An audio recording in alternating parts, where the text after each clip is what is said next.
Hentemann. So Mark, tell us about the show. Bordertown is a show about two families that live on the border. One is Bud Buchwald. He's a border agent, kind of modeled after Archie Bunker, if you guys remember that character from All in the Family. And he's a white guy, who's kind of losing his place in the world. He was once part of the white majority in his hometown, but now he's a minority. And next door to him lives Ernesto Gonzalez, a Mexican immigrant who's hardworking and is built a successful business and is doing just a little bit better than Bud, and it drives Bud crazy. And that's kind of the center. Those two families are the center of this show that, hopefully we could build a world around, in the way that animated shows uniquely can, and do a show that's, a political satire, but also weird and strange and fun. It kind of sounds like the nightmare of Trump's political base right now. Yes.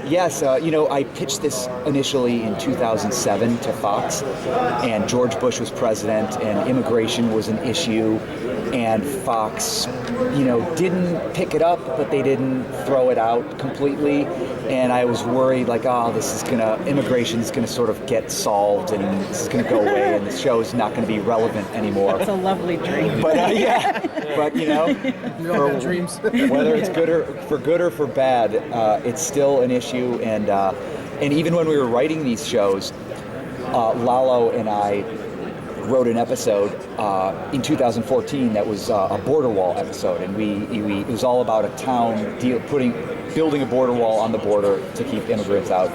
And as we were writing it, we were like, we haven't heard too much talk of border walls in a long time.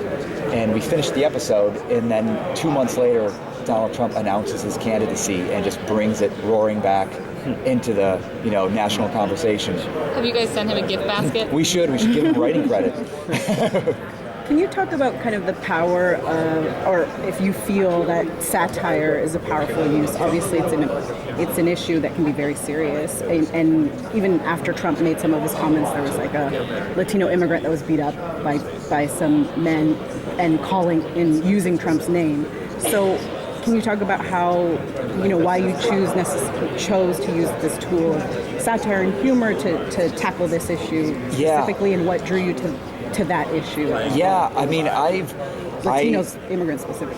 Right. I started out in comedy, and I always loved comedy. I knew that's what I wanted to do.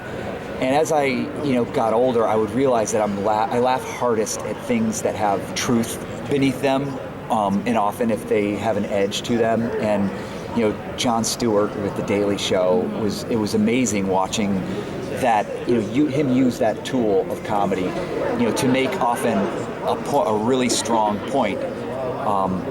And I,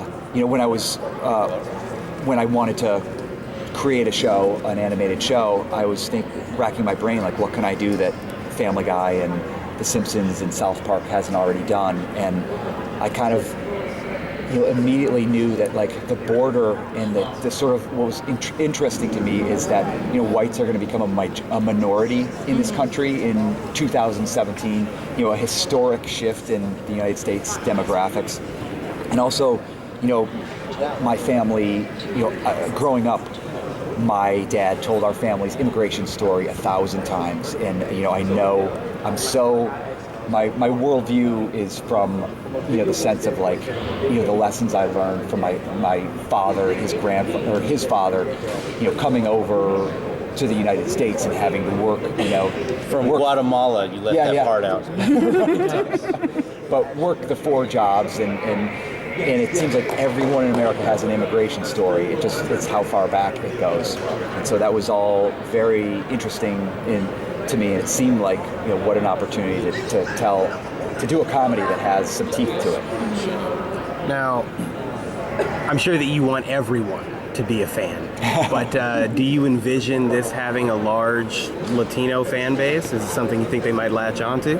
I hope that they realize that it's not, there's a certain type of comedy and where you are an equal opportunity offender, and Family Guy is very much that. It's you offend everybody, And like Don Rickles, for example, goes after the stereotype of every ethnicity, religion, or whatever it is. But I think this is a little bit, not exactly that. It's what we're setting out to do is a cultural satire. So we're not going out to offend people. We're going out to create characters and do a comedy about that. I'm sure a lot of people will be mad at the show, but we're not setting out to. This is Lala who's doing this. How about the opposite to that? How about, are you anticipating any fan mail from Southern racists or anything like that? You mean hate mail? I remember hearing that, like, All in the Family, they set out to expose hypocrisy and ignorance, and then they started getting fan mail from all, like, the KKK or. You guys are right on. Yeah. Satire disclaimer, maybe. Well, I think it's one of the 5 Latino writers on the show, which is a world record for any primetime network show, except for a telenovela on Univision. This show also has that imprint from our stories that we tell, and that's what's new and fresh about the show, is that it's not just about the U.S.-Mexico border stories, but it's also about the demographic change, but from the other side too, from the brown side. So that's why I'm working on the show. That's why that's why I draw my comic strip at 5 in the morning when we're working, and we have to go in, and I still have to do 7 strips a week and an editorial cartoon, and then go to Bordertown and work there. And that's why I was killing myself to work on the show, because it's such an important show. It's a big pop culture moment for Latinos because we're invisible on TV. So I think that there are. And I've been doing screenings all over the country, and the audience is going nuts for it. And the stuff that we kind of thought was really offensive, they embrace it. Like, this is not the pilot. So there's a scene where the Virgin of Guadalupe comes out of a taco and beats up one of the characters. And you would think that, like, my friend's mom, who's like 70 years old, she didn't say she liked anything in the show. She goes, I like the virgin part. 70-year-old Catholic woman, And so, because the thing's unusual and you don't see it on television, and we're going to bring it thanks to the power of cartoons too, So bringing serious issues with cartoons is why we're here at Comic. Thank you guys. Thanks so much. Thanks so much, guys. We have Alex Borstein and Judah Friedlander.